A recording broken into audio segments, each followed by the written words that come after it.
The hidden story behind a routine scoreline. Under the bright lights of a seemingly ordinary court, a story unfolded that most tennis fans completely missed. On the scoreboard, it was a clean victory. 2 sets, not much drama, a result you could glance at for a few seconds on a score app and immediately forget. But what you didn't see, and what other players themselves didn't expect, was the truth silently occurring behind the scenes. Because just before stepping into that match, there was a moment that didn't appear on television. There were no cameras, no commentators, only 2 players on the practice court, and a secret big enough to completely change how we look at that victory. On one side was a seasoned veteran who had experienced every peak and valley of the professional tour. On the other was a young face, just 20 years old, regarded as the future of women's tennis. And during that seemingly harmless warm-up, the veteran witnessed something she couldn't believe. Her young opponent was facing a serious physical problem. It wasn't just a bit of discomfort. It wasn't a knee wrap for show. It was a pain clear enough to make anyone ask, can she even compete? In the mind of a professional athlete, calculations began to emerge. If an opponent is limited in movement, the strategy changes. If their body can't keep up, the match can head in a different direction. That isn't cruelty. It is the survival instinct in elite sports. But then the match began, and every assumption collapsed. There were no slow steps, no signs of hesitation, no expression of a body crying out for help. Instead, there were decisive shots, sharp movements, and the cold confidence of a player in total control of the situation. The one who was supposed to be carrying an injury played as if no limits existed.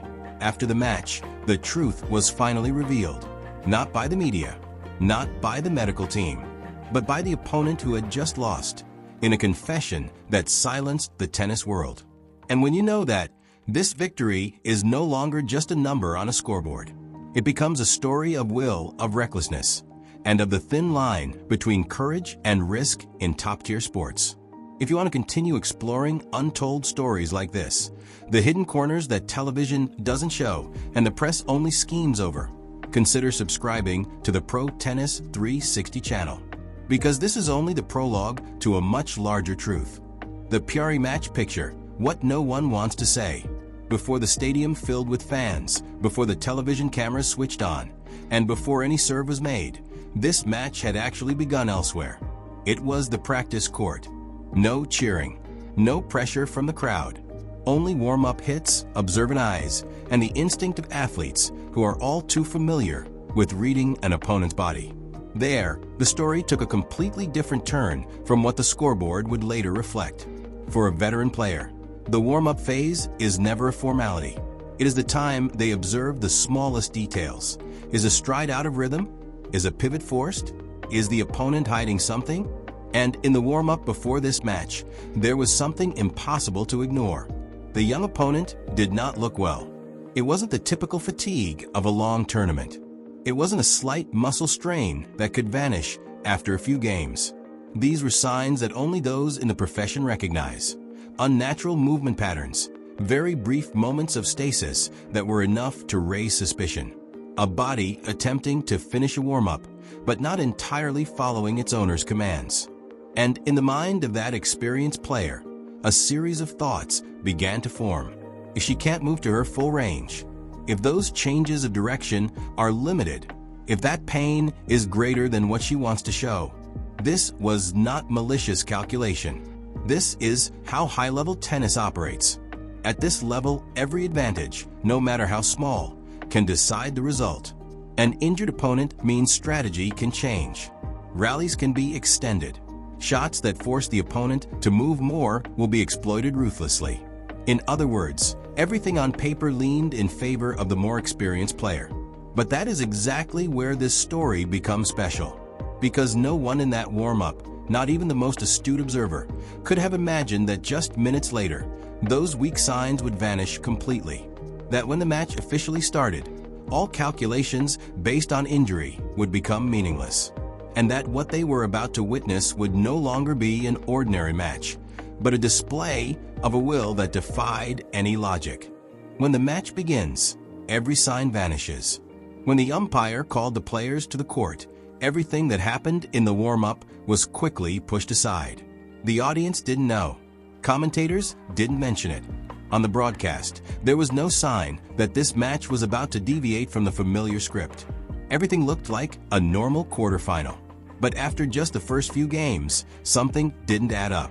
The person supposed to be facing physical issues was moving with suspicious ease. The lateral sprints were not slow. Changes of direction showed no hesitation, no clutching of a knee, no grimacing, no moment showing her body was betraying her. If you only watched the match without knowing the prior context, you would think this was a player in perfect physical condition. And that is exactly what confused the opponent. In professional tennis, players always read the match based on cues. A stride half a beat slow can open a tactical door. A weak shot can be an invitation. But here, there were no cues. Every shot was executed with decisiveness. Every net approach was perfectly timed. Every defensive situation was neutralized with proactivity.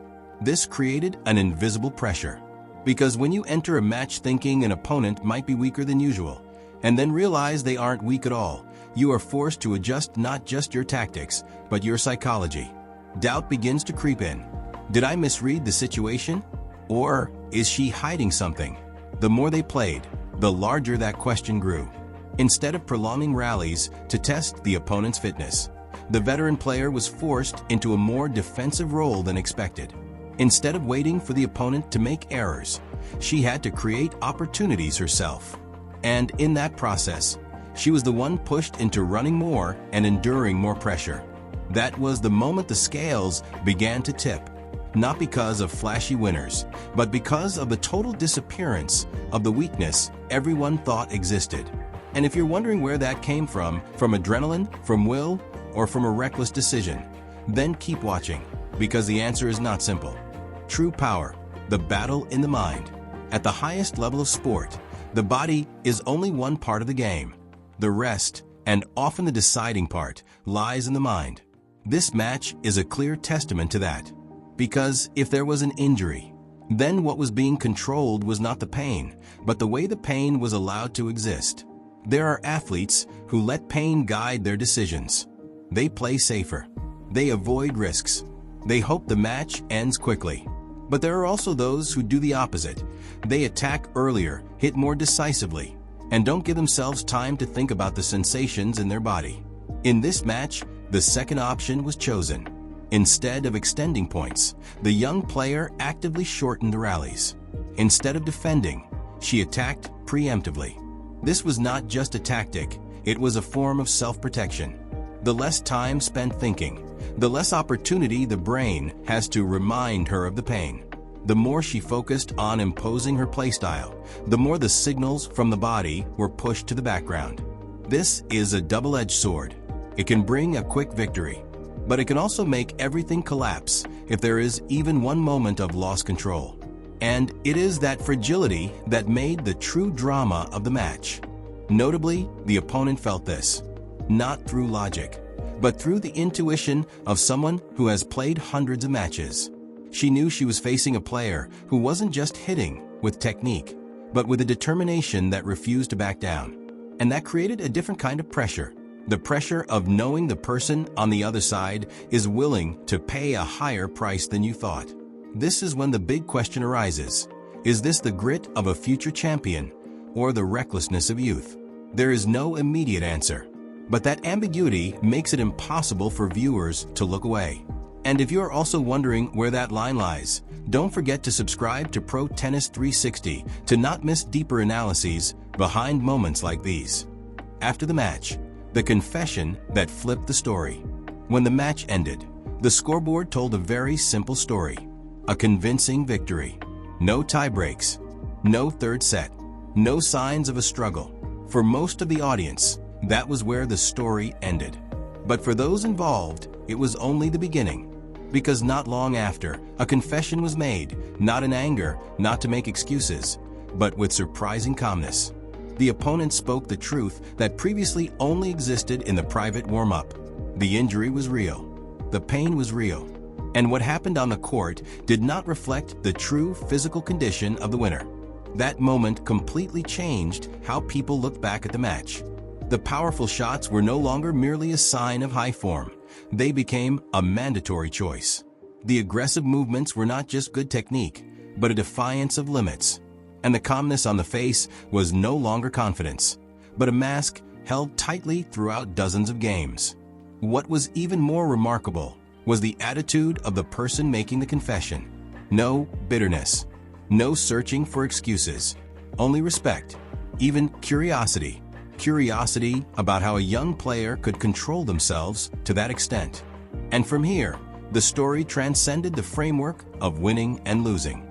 It became a story of generational handoff, about a seasoned veteran wanting to learn from someone younger, about a moment where sport is not just competition, but the recognition of an opponent's value. And when you look back at the match with this perspective, you no longer see an easy victory. You see a gamble, a decision made in silence, and a performance that makes viewers ask, do we truly understand what just happened on that court? The crowd and the immeasurable energy. There is another factor that cannot be ignored in this match, something you can't see clearly on the scoreboard, but is present in every rally. That is the crowd. Not just the number of fans, but the kind of energy they brought to the stadium. From the very first games, the atmosphere was different. Every winner was acknowledged not just with polite applause, but with emotional cheers. For a young player, that support is not just encouragement. It is a source of alternative energy, a form of mental fuel that masks fatigue and pushes back limits. In the most difficult moments of sport, the body is usually not the first thing to give up. The mind is where the wavering starts first. And when thousands of people believe in you at the same time, that feeling can create an invisible cushion between you and the pain. Interestingly, that support also has a flip side. It lifts you up, but it also places an expectation on your shoulders. You aren't just playing for yourself, but for everyone who believes in your story. And that tension makes this performance even more noteworthy. Instead of being crushed by the pressure, the young players seemed to use the crowd as a collective breath. Each cheer became a signal to keep attacking. Each round of applause was a reminder that giving up was not an easy option. This is something statistics cannot reflect. But anyone who has ever played sports before a crowd understands. There are days when you perform beyond your own abilities, simply because you feel you are not alone. And this match may very well have been one of those days. The dangerous line between grit and recklessness. All of this leads to an inevitable question. A question that makes viewers stop and think a little longer after the video ends. Is this the grit of a future champion? Or an early gamble taken too soon? In sports, we often celebrate stories of overcoming pain. We call it the warrior spirit. But on the other hand, history is full of examples of young talents paying a heavy price because they didn't know when to stop. The line between the high is much thinner than we want to admit. At 20, every decision carries more weight. The body is still developing. The career is still long ahead. And every match is not just an opportunity for victory, but a test of long-term durability. Because of that, this performance is both inspiring and worrying. Is this a career-defining moment, or just a dramatic chapter in a journey with many turns left? No one can answer immediately, but that uncertainty is what makes the story worth following. Because sports are not just fascinating when everything is perfect. They are fascinating when humans have to make decisions in the gray area, where no choice is entirely right or wrong.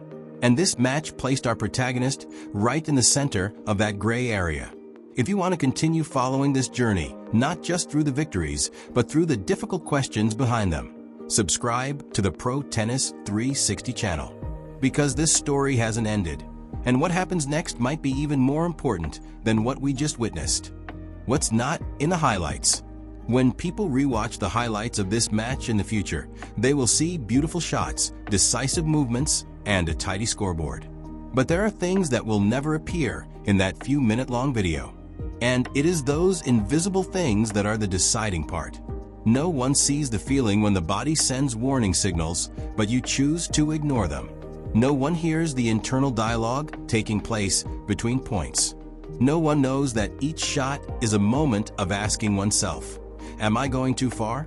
Those questions aren't broadcast on television, but they exist in the mind of every athlete who has ever stepped over the boundary of endurance.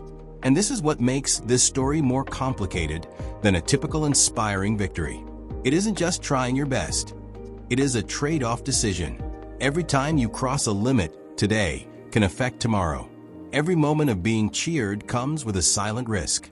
Interestingly, because the audience doesn't see this part, they easily turn a human into an icon. But for those who have been inside the game, they understand that behind that icon are many unanswered questions. And the answer isn't always as beautiful as the story we want to believe. That is why deep, slow, and honest analyses of sports are becoming increasingly necessary. Not to diminish the value of a victory, but to fully understand its price. And if you want to access such perspectives, unrushed, unsugar-coated, Pro Tennis 360 is always there to help you peel back each layer of the story. What does this victory really say? In the end, when all emotions have settled, the most important question remains hanging. What did we just witness? A victory? A brave performance? Or a warning sign too skillfully hidden? The truth probably lies in the middle. This victory deserves to be recognized. That will was real. That grit is undeniable. But because it was so impressive, it forces us to look further than the current moment. Because sport is not just a story of today. It is a chain of successive choices where every decision leaves a mark. Perhaps this will be remembered as the moment a true star was born. But perhaps years later, people will look back and wonder if this was the moment everything started to become too heavy. No one can say for sure right now. And that uncertainty is what makes this story worth following. If you believe that sport is at its best when it asks questions rather than providing ready-made answers, join Pro Tennis 360 by subscribing to the channel. We don't just follow the results, we follow the journey, with all the gray areas it carries.